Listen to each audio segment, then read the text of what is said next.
Hello everyone, welcome back to my channel. Today we will be taking a class on higher secondary second year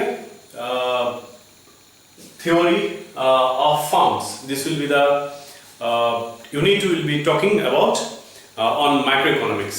Aji ami higher secondary second year bestivadi orthoনীতির theory of firm এই চ্যাপ্টারটা লই আমি আলোচনা করিম। আমি আজি পৰা আৰম্ভ কৰিম কন্টিনিউয়াস 2-3টা ইয়াত হয়তো 5টা মান ভিডিও হ'ব তো গোটেইটা ফলো কৰিলে তোমালোকৰ চ্যাপ্টাৰৰ কনসেপ্টটো ক্লিয়াৰ হৈ যাব যিকোনো ধৰণৰ কোৱেশ্চন তোমালোকে আনসাৰ কৰিব পাৰিবা। মই আগতে একবাৰ কৈ লৈছো আমি ন্যাশনাল ইনকাম ৰাষ্ট্ৰীয় আয় চ্যাপ্টাৰটো অলৰেডি কৰিছো যেহেতু দেখা নাই হতে আগৰ ভিডিওখিনি অলপ চাই গলে হেতুৰ ওপৰত কনসেপ্ট তেওঁলোকৰ ক্লিয়াৰ হৈ যাব আৰু পঢ়া কৰিব পাৰিবা।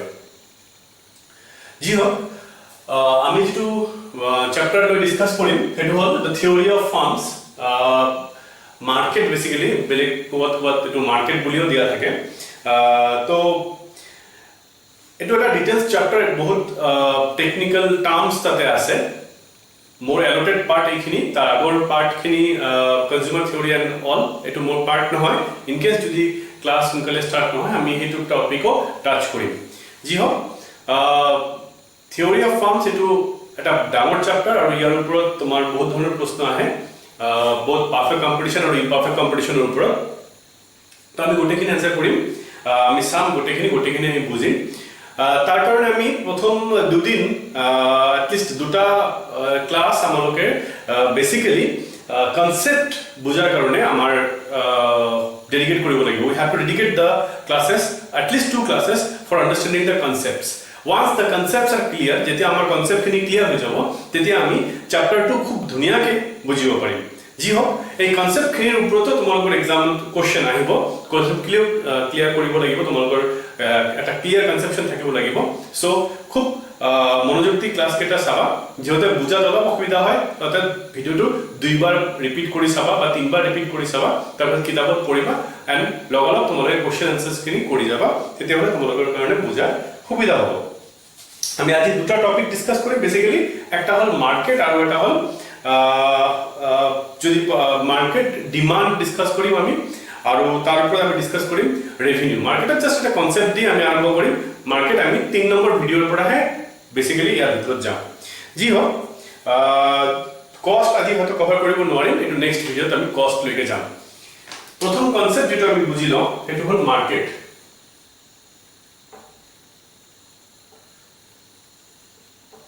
Market, bozar.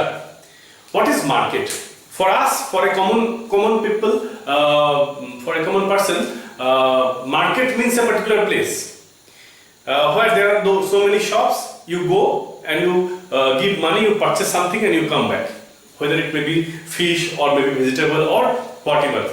So, particularly bozar boli kole ami eta particular thai buji pao. General concept of bozar boli kole ami eta thai buji pao. Hey, thai to ki হেতু হয়তো আমার সে এক্সাম্পল মই কৈছো বড়া বাজার বা চাপাগুড়ি বাজার বা কিবা কালী মন্দির বাজার XYZ সো তেনেকুৱা একচুয়ালি ইকোনমিক্সত বজাৰৰ কনসেপ্টটো এনেকুৱা নহয়। ইকোনমিক্সত বজাৰৰ কনসেপ্টটোৰ কাৰণে কোনো পাৰ্টিকুলাৰ প্লেস নালাগে। Market do not require a particular place কাৰণ যদি বস্তু কিনা বেচা কৰাৰ ঠাইটোৱে যদি বজাৰ হয় তেতিয়াহ'লে তো আমি বস্তু কি আজিকালি তো অনলাইন কিনো ঘৰত বহিয়ে ল্যাপটপত বা মোবাইলত কিনো তো পাৰ্টিকুলাৰলি বজাৰ কাক কয় a market is a system is a mechanism where there are two sections of people যার দুই ধরনের মানুষ থাকে। One is seller and one is buyer and there is a exchange of goods and services between them কিবাটা দিয়ে তার কিছু কিবাটা পায় এক্সচেঞ্জ। তো বজাৰ হল একটা ব্যবস্থা। এই ব্যবস্থাটার ভিতরে দুই ধরনের মানুষ থাকিব এটা হল ক্রেতা এটা হল বিক্রেতা। তো ক্রেতা কি কৰিব জেনাৰেলি পইচা দিব বাটাৰ সিস্টেম হলে বিনিময় প্ৰথা হলে বস্তু দিব পইচা দিব তাৰ বিনিময়ত কিবা এটা বস্তু গুডস যেটা দেখা পোৱা যায় যেনেকে এই মাৰ্কেটটো গুড হয় বা সাৰ্ভিস পৰিষেবা যেনেকৈ ধৰি লোৱা তোমালোকে কোনবা এটা কম্পিটিটিভ কোচিং সেন্টাৰত গৈছা কম্পিটিটিভ এক্সামৰ কোচিংৰ কাৰণে তো তোমালোকে পইচা পে কৰিছা তাৰ পিছত তোমালোক দেখা বস্তু একো দিয়া নাই বাট তোমালোকৰ ভিতৰত সেই কম্পিটিটিভনেছ বঢ়োৱাৰ কাৰণে সিহঁতে ছাৰ্ভিচ সেৱা দিছে বা চিধা কথা ক'বলৈ গ'লে তুমি চুলি কটাব গৈছা তো চুলি কটাব গৈছা মানে কি তুমি you go' to the salon and you pay say ₹50 তো তোমাক চুলি কাটি দিছে এইটো এটা ছাৰ্ভিচ যি হওক তো এই যে আদান প্ৰদানৰ ব্যৱস্থাটো এইটোৱে বজায় তো দিছ ইজ মাৰ্কেট তো মাৰ্কেট সম্পৰ্কে আমি মাৰ্কেটৰ বহুত ভাগ আছে পাৰফেক্ট কম্পিটিশ্যন ইমপাৰফেক্ট কম্পিটিশ্যন কিবা কিবি আছে তো এইবোৰ বস্তুত আমি ডিটেইলছত যাম সেইখিনি যাবলৈ হ'লে আমি কিছুমান কনচেপ্ট আমাৰ ভালকৈ বুজা হ'ব লাগিব আমি কনচেপ্টখিনি আগত বুজি লওঁ প্ৰথম কনচেপ্ট যিটো আমি বুজিব লাগিব এইটো হ'ল ডিমাণ্ড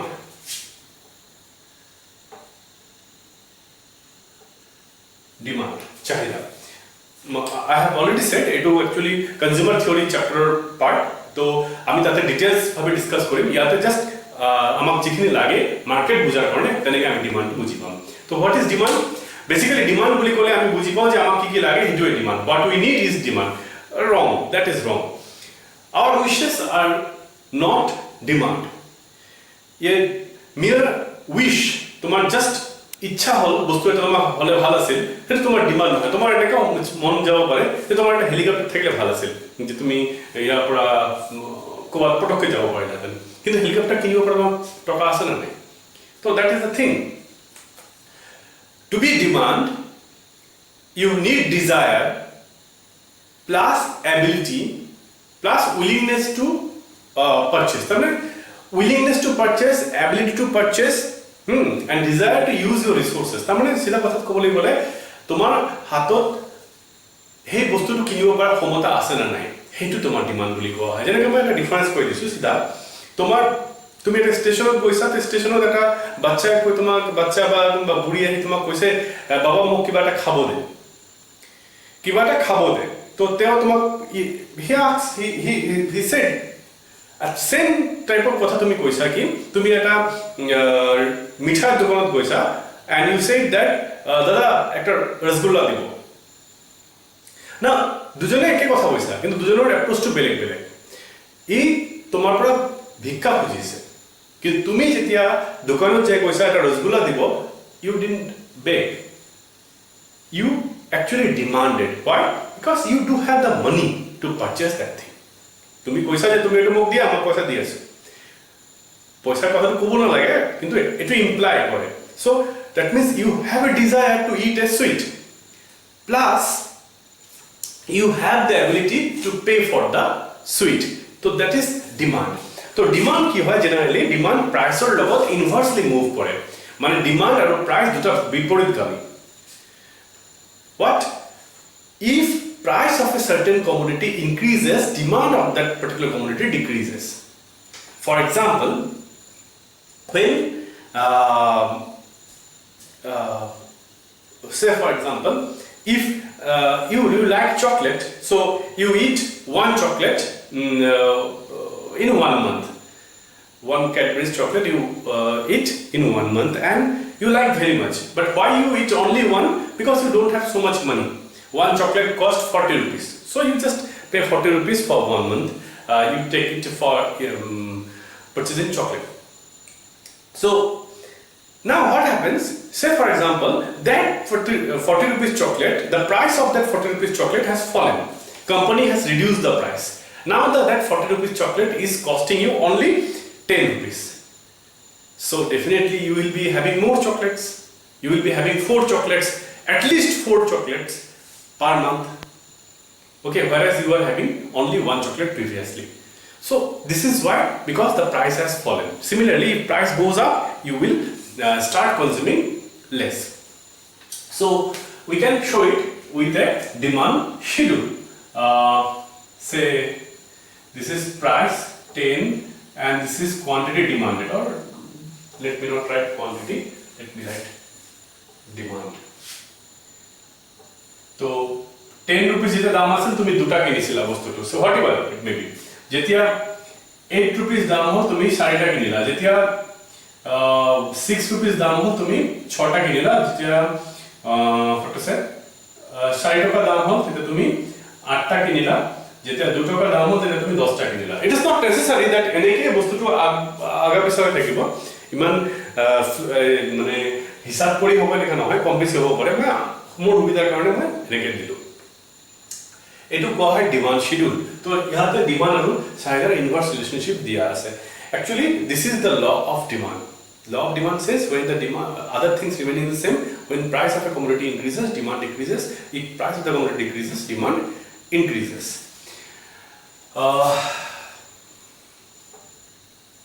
যদি এই বস্তুটো মই আঁকিব বিচাৰো তেতিয়াহ'লে এইফালে যদি মই ডিমাণ্ড দিওঁ আৰু এইফালে যদি মই প্ৰাইচ দিওঁ, okay, 2 4 6 8 10 2 4 6 8 10 y-axis x-axis 0. So you know how to plot graphs.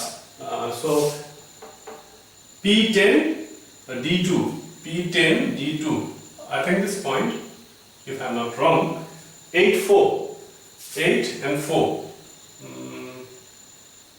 yeah, maybe this one, 6 6 6, price 6, demand 6, yeah, 4 8 4 8, yeah, this one, and 2 10 2 and 10, this one. So you have seen how I have plotted this dots out of this demand schedule. I mean demand schedule ko keneke to plot kori diu. Again jodi ami join kori diu, kotiketa point join kori tenale ami eta rekha pam dd dash. This dd dash is called demand curve. Ei dd dash rekha to hol chahida rekha. ঠিক আছে, এইটোৱে চাহিদা ৰেখা। আৰু এই চাহিদা ৰেখা কি দেখাইছে যে যেতিয়া দাম বাঢ়ে তেতিয়া চাহিদা কমে, যেতিয়া দাম কমে তেতিয়া চাহিদা বাঢ়ে। মই দেখাই আছো সিধা, যেতিয়া দাম ইমান বেছি আছিল তেতিয়া চাহিদা আছিল এইখিনি মাত্ৰ, আৰু যেতিয়া দাম কমি গ'ল তেতিয়া চোৱা কি হৈছে, চাহিদা বাঢ়ি গৈছে, দাম আৰু কমি গ'ল, চাহিদা আৰু বাঢ়ি গৈছে। তো এইটো demand curve. I think it's clear. Similarly, we have supply curve. When আমি supply curve পাৰো, আচ্ছা এই ডিমান্ড কার্ভ শেপ আকৌ বেলেগ বেলেগ হয়। হ্যাঁ, demand curve has various shapes. এনেকুৱা হ'ব পাৰে, এনেকুৱা হ'ব পাৰে। তো এইবোৰ আমি বেলেগ চ্যাপ্টাৰত ডিসকাস কৰিম, আমাক এতিয়া ইমান ডিটেইলছ এতিয়া নালাগে। আমি এতিয়া ডাউনৱাৰ্ড স্লোপিং ডিমান্ড কার্ভ লৈ বুজি পালো যে এইটো ডিমান্ড কার্ভ হয়। We will be discussing the various shapes, that is depending on the elasticity of demand. চাহিদা স্থিতিস্থাপকতাৰ ওপৰত নিৰ্ভৰ কৰি শেপ কেইটা বেলেগ হয়, এটা আমি বেলেগ চ্যাপ্টাৰত ডিসকাস কৰিম। Similarly, supply curve হ'ব পাৰে। supply curve মই ইয়াতে আঁকি দেখি দিছো, মই এই ডিটেইলছটো নকৰো। supply curve টো তোমাৰ এনেকুৱা হ'ব। কিয় supply curve এনেকুৱা হ'ব, ডিমান্ড কাৰ্ভ এনেকুৱা হ'ব, supply curve এনেকুৱা হয়, কিয় হয়? Because তুমি যদি প্ৰডিউসাৰ হোৱা, তুমি যদি সেলাৰ হোৱা, সে ফৰ এক্সাম্পল, তো কনজিউমাৰৰ বিহেভিয়াৰটো বেলেগ আৰু সেলাৰৰ বিহেভিয়াৰটো বেলেগ, ক্ৰেতাৰ বিহেভিয়াৰ বেলেগ হ'ব আৰু বিক্ৰেতাৰ বিহেভিয়াৰ বেলেগ হ'ব। কনজিউমাৰ বেছি দাম হলে কম কিনিব, কম দাম হলে বেছি কিনিব, এইটো ডেফিনেটলি। কিন্তু যিজন সেলাৰ, সি কি কৰিব, সি চাব যে যেতিয়া দামটো বাঢ়ি গৈছে তেতিয়া সি বেছি বেছিকে বিক্ৰী কৰিব বিচাৰিব, কিয় তাতে বেছি লাভ হ'ব। আৰু দাম যদি বজাৰত কম হৈ গৈছে তেতিয়া সি বিচাৰিব না, নালাগে, মই বেছি বিক্ৰী নকৰোঁ কাৰণ ইমান লাভ নাই। তো সেইটো ৰিলেশ্যনশ্বিপ, তাৰমানে কি হ'ল, দাম বাঢ়িলে বেছি সাপ্লাই হ'ব, দাম কমিলে কম সাপ্লাই হ'ব। সেই ৰিলেশ্যনশ্বিপটো দেখাব পাৰে একমাত্ৰ এটা আপৱাৰ্ড স্লোপিং কাৰ্ভ। মই এনে দেখাই দিছো যে যেতিয়া প্ৰাইচটো আছিল OP তেতিয়া ডিমাণ্ড আছে, সৰি সাপ্লাই আছে OQ, আৰু যেতিয়া প্ৰাইচ বাঢ়ি গ'ল P1 তেতিয়া তুমি চোৱা সাপ্লাই বাঢ়ি গ'ল OQ1। কেনেকৈ চোৱা হয়, যিকোনো প্ৰাইচত, এই প্ৰাইচত যদি আমি চাব বিচাৰো তেতিয়াহ'লে এই প্ৰাইচৰ বৰাবৰ এনেকৈ এটা ডট ডট দিব লাগিব। বহুত ষ্টুডেণ্টে ভুল কৰে, এইটো লাইন বুলি ভাবে, এইটো লাইন নহয়, এইটো ইণ্ডিকেশ্যন। অকল কাৰ্ভ, এইটো মানে কাৰ্ভ বুলি ভাবে, এইটো কাৰ্ভ নহয়, এইটো ইণ্ডিকেশ্যন। তো এই ইণ্ডিকেশ্যনটো আমি ডট ডট দিলে বেছি ভাল। ইয়াতে টাচ কৰিম, ইয়াতে টাচ কৰিলে আমি ডাইৰেক্ট তাৰ বৰাবৰ তলত আহিব লাগিব। তো আমি জানি গ'লো যে OP2 প্ৰাইচত সাপ্লাই কিমান, OQ2। এনেকৈ আমি সাপ্লাই জানিব পাৰোঁ, এনেকৈ ডিমাণ্ড জানিব পাৰোঁ। তো ডিমাণ্ড কাৰ্ভ কি? Demand curve is a combination of all those points which reflect the quantity demanded at various prices. মানে বিভিন্ন দৰত কিমানখিনি দ্ৰব্য চাহিদা কৰা হ'ব তাৰ ৰৈখিক প্ৰকাশে হ'ল চাহিদা ৰেখা। তো সেই তেনেকৈ আমি সাপ্লাই কাৰ্ভ ডেফিনেশ্যন দিব পাৰোঁ। তো ডিমাণ্ড কাৰ্ভ সাপ্লাই কাৰ্ভ সম্পৰ্কে আমাৰ এটা আইডিয়া হৈ গ'ল। আমি এতিয়া যিটো নেক্সট কনচেপ্ট লৈ আমি যাম সেইটো হ'ল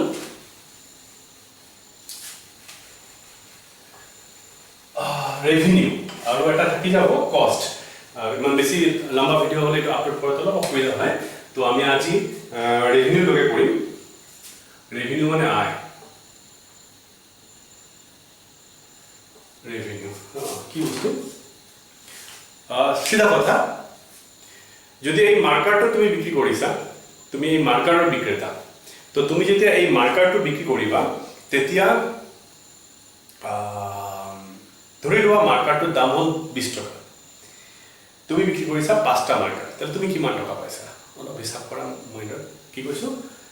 দাম 20 টকা আৰু মাৰ্কাৰ বিক্ৰী কৰিছা 5টা, তাহলে 5 × 20 100 টকা পাইছা। তো তোমাৰ মুঠ আয় হ'ল 100 টকা। কেনেকৈ পালা? প্ৰাইচ ইনটু কোৱান্টিটি, তেনেকৈ কৰিব পাৰি। যি হওক, এই ক্ষেত্ৰত আমাক এই ৰেভিনিউ কনচেপ্ট বুজিবলৈ হ'লে আমাক অলপ পাৰফেক্ট কম্পিটিশ্যন আৰু ইমপাৰফেক্ট কম্পিটিশ্যন সম্পৰ্কে বুজা দৰকাৰ। কিন্তু মই কৈছোৱে যিহেতু আমি একচুৱেলি দুটা কনচেপ্ট ডিছকাছ কৰাৰ পিছতে ডিছকাছ কৰিম। For the time being you think perfect competition to be a competition where the price is fixed. Whatever you want to sell, if you want to sell more or you want to sell less, you have to sell it in the same price. Because of many reasons, homogeneous product, then large number of buyers and sellers, all these things, we will be coming to that. আমি এইবোৰ বস্তুত আহিম, সেইবোৰ ইমান মাথা মাৰিব নালাগে এতিয়া। তো এইটো তুমি থাৰ্ড ভিডিঅ'ত পাই যাবা। তো পাৰফেক্ট কম্পিটিশ্যন আমি কি পাৰফেক্ট কম্পিটিশ্যন বুলি আমি বুজি পালো যে পূৰ্ণগতিমূলক বুলি বজাৰ বুলি ক'লে আমি এইটো বুজি পাওঁ যে এই বজাৰটোত দৰ কি থাকে? স্থিৰ থাকে, মানে একেটাই দৰ থাকে। ফৰ এক্সাম্পল এগ, কণী। তো কণী যদি তুমি বিক্ৰী কৰিছা, তো কণী যদি 10 টকা জোৰা বিক্ৰী হৈছে, এগ যদি 10 টকা জোৰা বিক্ৰী হৈছে একটা দোকানত, আৰু এটা দোকানত 10 টকা জোৰাই হ'ব। কোন ফাৰ্মৰ পৰা আহিছে কোনো কথা নাই। কোনবা এটা হয়তো কোকৰাঝাৰৰ ফাৰ্মৰ পৰা আহিছে, কোনবা এটা হয়তো বৰপেটাৰ ফাৰ্মৰ পৰা আহিছে কণী, কিন্তু কণী দুই জায়গাতে যি ফাৰ্মৰ পৰা আহক এইটো 10 টকা জোৰাহে বিক্ৰী হ'ব। ক্লিয়াৰ? কাৰণ তুমি 11 টকা জোৰা ক'লে মানুহ কি কৰিব? নিকিনিব, বেলেগৰ পৰা কণী কিনিব, কাৰণ কণীটো কোনো পাৰ্থক্য নাই। তো এইটো পাৰফেক্ট কম্পিটিশ্যন। ইয়াত দৰ কি থাকে? স্থিৰ থাকে। বেছি বিক্ৰী কৰা, কম বিক্ৰী কৰা, দৰ একে। আৰু ইমপাৰফেক্ট কম্পিটিশ্যনত কি হয়? ইমপাৰফেক্ট কম্পিটিশ্যনত দামটো কি হয়? পৰিৱৰ্তন হয়, বেলেগ বেলেগ হ'ব পাৰে। যেনেকৈ এই মাৰ্কাৰটো, মই ক'লো এই মাৰ্কাৰটো 20 টকা দাম, ঠিক এনেকুৱা আৰু এটা কোম্পানীৰ মাৰ্কাৰ 18 টকা হ'ব পাৰে, বা কোনোবা এটা কোম্পানীয়ে বেছি মাৰ্কাৰ বিক্ৰী কৰাৰ কাৰণে দামটো 15 টকালৈ নমাই আনিব পাৰে। এইটো imperfect competition. This is imperfect competition. আমি এইখিনি বুজি লওঁ just for the time being. We will be discussing all these things in detail. Perfect competition, price fixed, and imperfect competition, price not fixed, it can change. Gio, so revenue concept বুজিবলৈ হ'লে আমি tabular ৱেত যাওঁ, তেতিয়াহ'লে খুব ধুনীয়াকৈ বস্তুটো আমি বুজি পাম।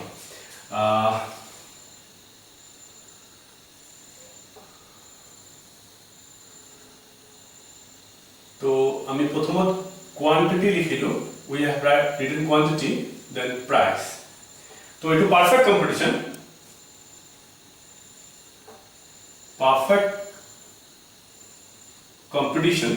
okay, we are discussing perfect competition. So 1 2 3 4 5. So you want to sell first 1 and 2, acha 1 at a price ₹10, 2 at a price ₹10, because I said price is fixed, price cannot change. তো একটা যদি 10 টাকাকে বিক্রি কৰিছা, দুটো তুমি 10 টাকাকে হে বিক্ৰি কৰিব লাগিব। তিনটা বিক্ৰি কৰিলে দামটো কি হ'ব? একে থাকিব, 10 টকা। চাৰিটা বিক্ৰি কৰিলে দাম কি হ'ব? 10 টকা। পাঁচটা বিক্ৰি কৰিলে দাম কি হ'ব? 10 টকা। because you are a price taker, তুমি প্রাইস গ্রহণ করতা, তুমি প্রাইসের উপর তোমার কোনো কন্ট্রোল নাই। উইল বি এক্সপ্লেইনিং, মই বারবার will be explaining, don't worry. আচ্ছা, তাহলে TR ফুল ফর্মটো লিখি লবা তোমালোকে। TR টোটাল রেভিনিউ, অসমীয়াত মুঠ আয়। তো এই যে অলপ আগত কলো 5টা মার্কার বিক্রি কৰিছা 20 টকা, তো 5 × 20 = 100 টকা পাইছা। তো কেনেকৈ পাইছা? Price into quantity. মই ওপৰত ফৰ্মুলাটো লিখি দিছো, প্ৰাইস ইনটু কোয়ান্টিটি কৰিলে আমি কি পাম?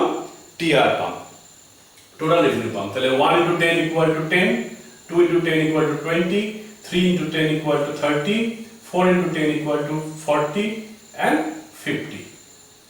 So in this way 10, 20, 30, 40, 50. This is your total revenue. Acha. Then what is your average revenue? অসমীয়াত হ'ব গড় আয়, AR. What is your average revenue? Average revenue মানে সিধা কথা, তুমি যদি 100 টাকা পাইছা এই পেন বিক্রি করি, আর তুমি যদি জানা যে তুমি 10টা পেন বিক্রি করিছা, তাহলে একটা পেন তুমি কি মানত বিক্রি করিছা? 100 ডিভাইড বাই 10 মানে 10 টাকা কে বিক্রি করিছা। So very easy. So AR equal to TR by Q. AR equal to TR by Q. So TR into 10 by Q 1 10, 20 by 2 10, 30 by 3 10, 40 by 4 10, 50 by 5 10. আমি কি দেখা পালো? Price is equal to AR. Price is equal to AR. That's what price divided in AR divided in 10. Whether it is perfect competition or imperfect competition, any competition, price will be always equal to AR. It will not be one more question on over. কিন্তু যেহেতু perfect competition, price is fixed, আমি একটা বস্তু পাম এতিয়া যেটো বেলেগ টাইপৰ হ'ব, সেইটো হ'ল এমআৰ বা যা কোৱা হয় প্ৰান্তিক আয়, মাৰ্জিনাল ৰেভিনিউ। তো এটা সিম্পল ওয়ে কম বুজোৱা, এটা ওলোৱা আৰু এটা অলপ ঘূৰাই, কিন্তু সেইটো সেকেন্ডটো বেছি ইম্পৰ্টেণ্ট, কাৰণ কি তেনেকৈ ওৱান মাৰ্কছ কুৱেশ্যন আহিব পাৰে। সিম্পল ওয়েটো হল যে ইয়াতে আউটপুট চোৱা 1 কে বাঢ়িছে না, তো মার্জিনাল মানে কি? What is marginal? প্রান্তিক মানে কি? প্রান্তিক মানে হল যে এক একক পরিবর্তন হলে মুঠৰ পৰিবৰ্তন কিমান হ'ব। সিধা কথা, এক একক পৰিবৰ্তন হলে মুঠৰ পরিবর্তন কিমান হ'ব। মই একদম সিধা এক্সাম্পল বুজাই দি আছো যে মোৰ ঘৰত 3জন ষ্টুডেন্ট আহিছিল, 3জন ষ্টুডেন্টে টোটাল ধৰি লোৱা 50টা চকলেট আনিছে। 3জন ষ্টুডেন্টে কিমান চকলেট আনিছে? 50টা।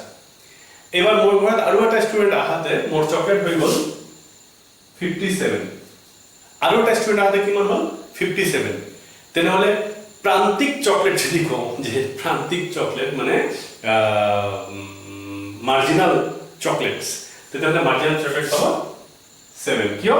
একজন ষ্টুডেন্ট আছে, এইটো 3টা আছিল, ইয়াতে 4টা, তাহলে 3ৰ পৰা 4 মানে একজন ষ্টুডেন্ট আহাতে একজনৰ কিমানটা চকলেট আছে? 7টা। তেনেহলে যদি আৰু এজন ষ্টুডেন্ট আছে, টোটাল 5জন, আৰু আহাতে মোৰ চকলেট হৈ গৈছে 60, তেনেহলে প্ৰান্তিক কিমান হ'ব? নিশ্চয় 3টা বাঢ়িছে। ক্লিয়াৰ? আচ্ছা, এবাৰ যদি মই কওঁ যে 7জন আহিছে, মোৰ চকলেট হৈছে 65, প্ৰান্তিক কিমান? তোমালোকক যদি মই খুদো, তোমালোকে ক'বা 5, yes or no?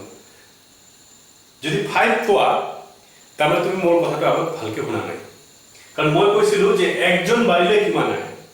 তো 5ৰ পৰা 7 মানে 5 to 7 means 2 increase. So I cannot find out marginal. Here I don't know what is marginal. Is it clear? Because 5 to 7 is increase in 2 units. If there is increase in 1 unit, I can say what is the marginal. So this is marginal. Basically marginal অলপ পরিবর্তন বুঝায়, কিন্তু ইকোনমিক্সের অলপ বলি তো কথা নাই। Unit আজকে স্মলেস্ট ইউনিট হল তোমার 1, তো ইয়াতে উই take it as 1 unit change. এটা ঠিকই আছে, 1 2 3 4 5 ইয়াতে কোনো চেঞ্জ নাই, মানে গোলমাল নাই, এনেকুৱা জাম্প নাই যে 4 এৰ পৰা ডাইরেক্টলি 6 আছে, it is not there. So we can easily put marginal here. যেতিয়া তুমি 0 বিক্রি কৰিছিলা, মানে 1 এর আগত কি আছে? 0, you got 0 to 1 change, TR change is 10, so you put here 10. 1 to 2 TR 10 to 20 10, 2 to 3 TR 20 to 30 10, 3 to 4 TR 30 to 40 10. So in this way you got all 10s. This is a simple way, but there is a definite formula.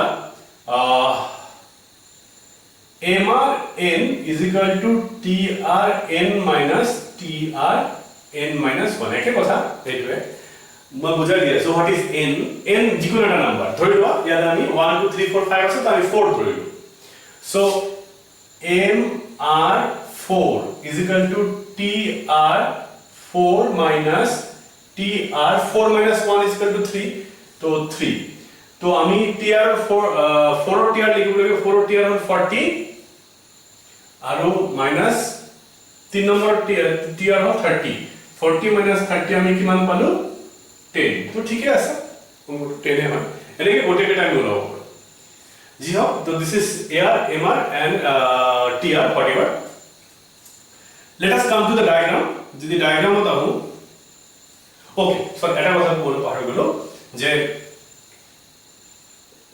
ar is equal to mr under perfect computation this question is repeatedly coming why ar equal to mr or ar equal to mr under perfect computation true false whatever so ar equal to mr তুমি দেখা পাইছা এটো ar আৰু mr দুটা একে ar is equal to mr under perfect computation because why because price is fixed price do not change that's why ar equal to mr আমি ইয়াৰ পিছতে দেখা পাম যে ar equal to mr নহব imperfect computation কিয় price তাতে same না থাকিব অলপ পিছত দেখা পাই আছো আমি ডোন্ট वरी তো যদি আমি tr2 আহো কেনেকুৱা হ'ব tr2 দেখাত 1 2 3 4 5 না আৰু tr50 লৈ গৈছে না 10 20 30 40 50 এনেকে মই নিলিখো it takes more time ভিডিওটো বহুত লং হৈ যাব 1 or 10 2 20 3 30 তাহলে 2 20 3 30 4 40 5 50 so this is your tr curve straight line upward curve total revenue curve to এনেকুৱা হয় আৰু starting 0 পৰা হয় কারণ কি 0 সেল 0 revenue আচ্ছা what is the ar shape of the ar curve 0 1 2 3 4 5 and say this is 5 and this is 10 so this side you write output and this side you write revenue whatever x axis and y axis so one of ar hole 10 2 ar hole 10 সব কেটাতে 10 আছে তাহলে 10 10 লিখি যাও 10 so we have to যোগ কৰি দিলে this is your ar curve and what is the mr curve oh mr is also 10 10 that means these are all mr so ar equal to mr under perfect competition তো এটা আমাৰ revenue concept perfect কম্পিটিশনৰ revenue concept revenue মানে আয়ৰ পৰা আমি next খৰচৰ concept চাম বে তো আয় আৰু ব্যয় বাদ দিলেহে আমাৰ লাভৰ কনসেপ্ট আহিব লাভ জানিলেহে আমি কোত বিজনেস মানে কেনেকে ভাৰসাম্য অৰ্জন কৰিব আমি বুজি পাম সো জি হোক this is for perfect competition let us quickly go to imperfect competition it all up small হৈছে মই দেখাৰ না অসুবিধা হয় মই অলপ ডাউন কৰি দিম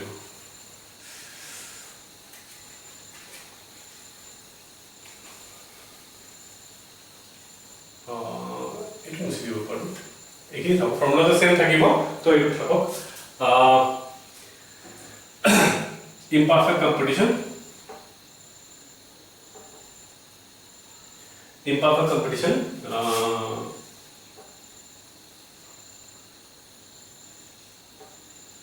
Q P AR যেটা বলেছিল আপনি ঠিকটা বললাম AR then sorry QP we find out TR then na after that we will find AR and after that we will find MR so these are the things we find out that time again we will be doing all this so this will be 1 2 3 4 and 5 okay now price first one if it is 10 since I said this is imperfect competition in case of imperfect competition when you sell more you have to reduce the price তুমি যদি বেশি বিক্রি কৰিব বিচাৰিছা তুমি দাম কি কৰিব লাগিব কমাব লাগিব তো 10 ৰ পৰা তুমি কি কৰিবা ধৰি লও 8 টাকা কৰিছা তাৰপিছত 6 টাকা কৰিছা বেশি বিক্ৰি কৰাৰ কাৰণে তাৰপিছত তুমি কি কৰিছা সে 4 টাকা কৰিছা দেন আৰু দাম কমাইছা 2 টাকা কৰিছা so you have reduced the price continuously to sell more. And what is the total revenue? It is 10, it is 16. How I am finding out? মই অলপ আগতে কৈছো price into quantity. মই ফৰ্মুলাটা ৰিপিট কৰা নাই, লিখা নাই, আগতে লিখি দিছো মই। তো 3 into 6 18, 4 into 4 16, 5 into 2 10. তো আমি কি দেখা পাইছো টোটাল ৰেভিনিউ তো বাঢ়িছে আৰু তাৰপিছত কমিছে। জি হোক এয়াৰ তো কি হ'ব? এয়াৰ ফৰ্মুলাটো কি আছিল? এয়াৰ ফৰ্মুলাটো আছিল TR/Q, মুঠ আৰ বাই দ্ৰব্যৰ পৰিমাণ Q। তাহলে TR হল তোমার কি 10 বাই মই লিখি দিও এটা অসুবিধা হলে TR/Q 10/1 10, 16/2 8, 18/3 6, 16/4 4, 10/5 2। মই অলপ আগতে তোমালোকক কৈছিলো যে price is always equal to AR, G মার্কেটে হোক না কিয়, whether it is perfect competition or imperfect competition, see these two are same, এই দুটো কলম সেম আছে। আচ্ছা MR টো ওলাও আমি আকৌ আমি ইজি প্রসেস বনাম, কারণ এইটো সিরিয়াল লিখিছো মই, গ্যাপ দিয়া নাই। ইজি প্রসেসটো কি আছিল? প্ৰথমটো TR হল 10, 10 ৰ পৰা 16 হৈছে কিমান 6, 16 ৰ পৰা 18 কিমান হৈছে 2 বাঢ়িছে না, 18 ৰ পৰা 16 কিমান হৈছে -2, 2 কমিছে, 16 ৰ পৰা 10 হল -6। এটা ইজি প্ৰসেস আৰু মই অংক কৰি দেখাম যে হয় না নাই। যেনেকে 4 ত কি হৈছে -2 হৈছে, চাও হয় না নাই।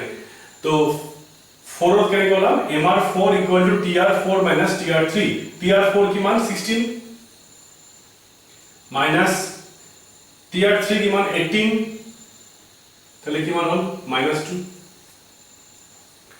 ঠিক আছে, যদি এতিয়া ডাউট আছে মই আৰু একবাৰ কৰাই দিও। ধৰি লোৱা মই এইটো কৰো 2 কৰো, MR2 = TR2 minus TR2 minus 1 = TR1, তেনেহলে MR2 কিমান আছে 6 আছে, চাও হয় না নাই। তাহলে TR2 কিমান 16 minus TR1 কিমান আছে 10, তাহলে কিমান হল 6। yes মিলি গৈছে। তো আমি we understand that in this way we can find out marginal revenue. Now let us go to the okay, another বস্তু AR is not equal to MR. See, AR and MR are different. Okay, under imperfect competition গড়াই আৰু প্ৰান্তিকাই এক নহয়। আমি যদি diagram আঁকিব বিচাৰো এইখিনি বস্তুৰ ওপৰত, তেতিয়াহ'লে আমাৰ বাকি কামখিনিও আজি শেষ হৈ যাব। সেইটো হ'ল TR টো আঁকি দিওঁ আগত 1 2 3 4 5 1 2 3 4 5 TR maximum কিমান আছে 20 লৈকে আঁকি দিওঁ 2 4 6 8 10 12 14 বাপরে জায়গা নেই 16 18 দিকদার হয়ে গেল। আচ্ছা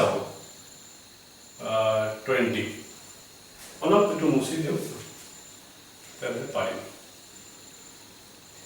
জায়গার অলপ শর্টেজ হয়ে গেল। জি হ্যাঁ, when 1 TR is 10 1 10 okay 2 TR is 16 3 18 4 16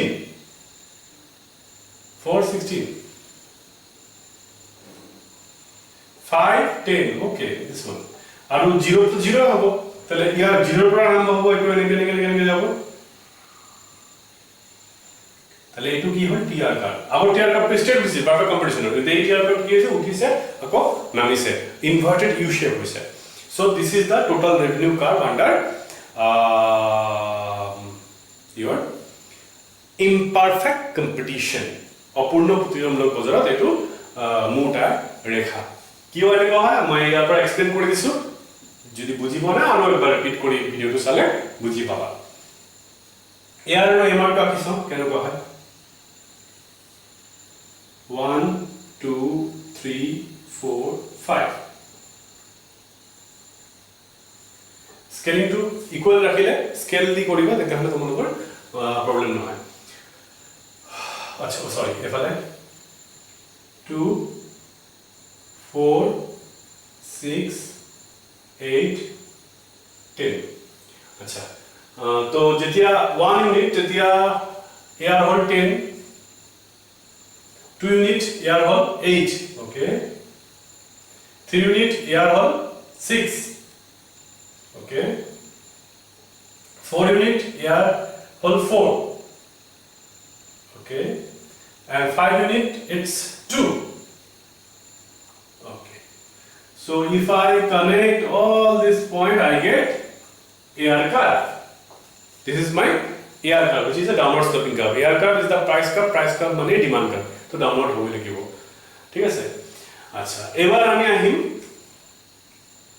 MR curve টা আকো 1 10 okay same 2 it's 6 याद रखो सॉरी याद रखो 3 2 ओ ये तो बहुत नामी गल और 4 কি হবে -2 মানে ইয়াতে কত হবে और 5 और 6 হবে -6 ও বাপ রে ইয়াতে কত হবে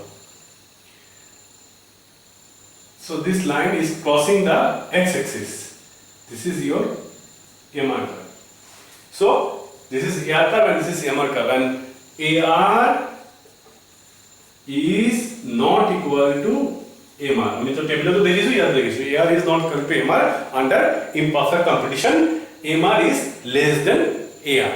So this is the concept of revenue. Next class we will be dealing with the concept of cost and after that we will be going to the market part.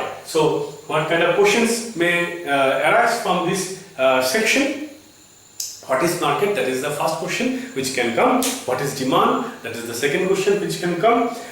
Explain, draw a demand schedule, make a demand schedule, draw a demand curve from it. Etu ahibo pare broad question er karone moi dekhai disu keneke demand schedule nijer idea kori ta banai loba tarpore tumi demand curve banaba generally tumi eneka rakhiba jate curve to bekatara na hoy to serial rakhile bhal more nisna example dile beshi bhal etu eta question hobo pare aru ki question hobo pare aru Gaur है कि प्रांतिक है कि मोटा है कि पूर्णमूलक बजरत in perfect competition what is the shape of AR curve what is the shape of MR curve why AR equal to MR then it may come in case of imperfect competition draw the AR and MR curve from a artificial table and a table দিব পারে বা এই টেবিলটো দি দিব পারে এই দুটা বস্তু দি দিব পারে বাকি কেটা ওলাব দিব পারে that type of question any kind of question may come and যেটা তুমি বা শর্ট কোশ্চেন ওয়ান মার্কের কারণে তোমাকে কৰিব পাৰে একটা tier2 tier1 দি দিলে তোমাকে MR2 ওলাব দিছে এনেকা কৰিব পাৰে তো তেনেকুৱা ভ্যালু হয় তোমাক অংক কৰিব দিব পাৰে এক্সাম তোমাৰ কোশ্চেন পেপাৰত বা বুকত এনেকা বহুত কোশ্চেন তুমি পাই যাবা তো হেবোৰ তোমালোকে সলভ কৰি থাকা তেতিয়াহলে এইটো কনসেপ্টটো বেসিক ক্লিয়াৰ হৈ যাব So with this we end here. We will be meeting you soon with the second class on cost. Thank you.